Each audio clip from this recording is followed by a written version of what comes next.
दोस्तों, हम सभी को पता है कि हमारा नॉर्थ ईस्ट भारत देश का बहुत ही खूबसूरत हिस्सा है। नॉर्थ ईस्ट इंडिया अपने ब्यूटीफुल पहाड़ों, नदियों और पेड़ पौधों के लिए जाने जाते हैं। यहाँ के लोगों का कल्चर, ट्रेडिशन और लाइफस्टाइल बहुत ही अलग और यूनिक है, जो कि हमारे मेनलैंड इंडिया से इस हिस्से को बहुत ही अलग और ब्यूटीफुल बनाती है।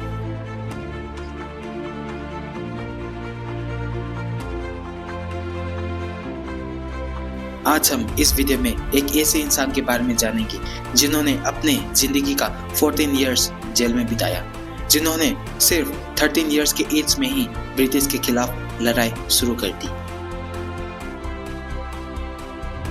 आज हम इस वीडियो में हमारे Naga freedom fighter daughter of hills Rani Gaidinliu के बारे में जानेंगे। Rani Gaidinlu was the voice of the people.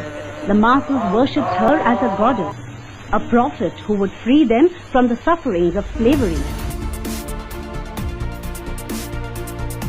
रानी गाइदिन्ल्यू का जन्म 26 जनवरी 1915 को मणिपुर के लोंगकाव विलेज, जो कि तमेंगलोंग डिस्ट्रिक्ट में है, वहाँ पे हुआ।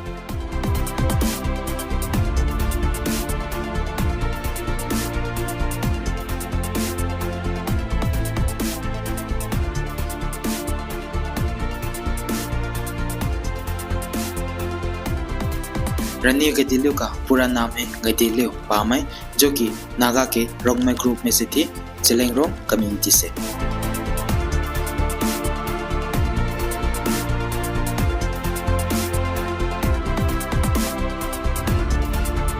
गाइदिन्ल्यू, जिसका रोंगमाई भाषा में मतलब है गुड न्यूज फैलाने वाली, मतलब शुभ समाचार फैलाने वाली। रानी गाइदिन्ल्यू का पिताजी का नाम लोथानंग पामाई था और माताजी का नाम करोतलियनल्यू पामाई था।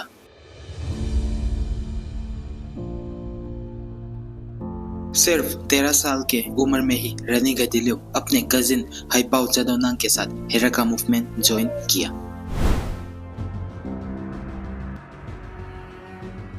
हेराका मूवमेंट, जो कि 1920s का एक सोशियो रिलीजियस मूवमेंट था जेलेंगरोंग नागा रीजन में।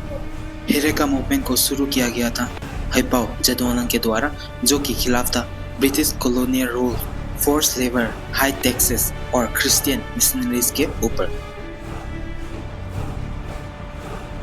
रानी गाइदिन्ल्यू क्रिश्चियन मिशनरीज के खिलाफ थी, क्योंकि वे सब ट्रेडिशनल नागा बिलीफ्स को बर्बाद कर रहे थे।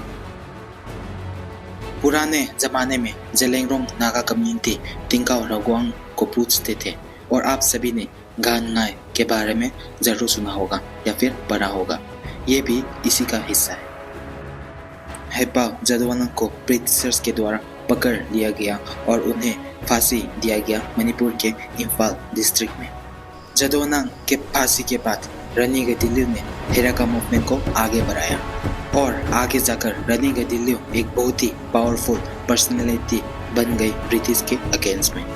रानी गाइदिन्ल्यू ने आगे जाकर 1930s में ब्रिटिश के अगेंस्ट में बहुत ही पावरफुल गोरिल्ला मूवमेंट शुरू किया, जिसकी वजह से ब्रिटिशर्स ने इनाम भी रखा कि जो भी रानी गाइदिन्ल्यू का पता बताएगा उन्हें 500 रुपीस और 10 साल का टैक्स रिलीफ किया जाएगा।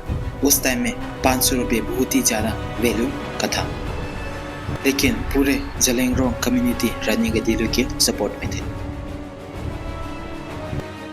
लेकिन आखिर में ब्रिटिशर्स ने एक स्पेशल बटालियंस को असाइन किया रानी गाइदिन्ल्यू को पकड़ने के लिए, और फाइनली उन्हें पुलोमी विलेज में पकड़ लिया गया।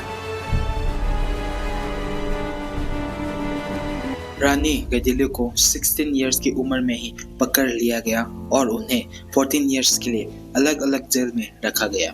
1937 में जवाहरलाल नेहरू ने उनसे मिलने के लिए शिलोंग जेल में आए। जवाहरलाल नेहरू रानी गाइदिन्ल्यू से इतना इम्प्रेस हुए कि उन्होंने उनको डॉटर ऑफ हिल्स बोला और रानी का टाइटल दिया। नेहरू ने प्रॉमिस किया कि उन्हें जरूर सुराया जाएगा, और फाइनली इंडिया के इंडिपेंडेंस के बाद, जो कि 1947 में, उसके बाद रानी गाइदिन्ल्यू को फ्री किया गया। रानी गाइदिन्ल्यू को बहुत सारे अवार्ड से सम्मानित किया गया, जैसे कि पद्म भूषण अवार्ड इन 1982, ताम्रपत्र फ्रीडम फाइटर अवार्ड इन 1972 और स्त्री शक्ति पुरस्कार इन 1991। और भी बहुत सारे अवार्ड्स हैं जिससे उन्हें सम्मानित किया गया। 2015 में रानी गैडिलियो के बर्थ सेंटेनरी को सेलिब्रेट करने के लिए गवर्नमेंट ऑफ इंडिया के द्वारा 5 रुपए का कॉइन जिसमें रानी गैडिलियो का चेहरा था वो इशू किया गया। रानी गैडिलियो का देहांत 17 फरवरी 1993 में हुआ अपने ही गांव लोंगकाओ तमेंगलोंग में। रानी गैडिलियो की याद में तमेंगलोंग में मल्टी करोड़ प्रोजेक्ट बनाया गया जो कि है रानी गैडिलियो वुमेन्स मार्केट जो कि 2018 में इनॉग्रेट किया गया।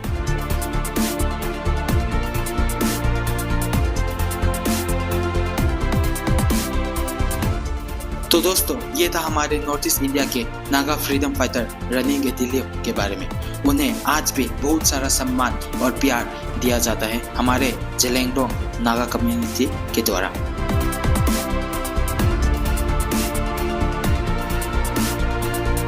रानी गैडिलियो एक ऐसा नागा फ्रीडम फाइटर जो कि हमारे पूरे नागा कम्युनिटी को प्राउड फील कराती है।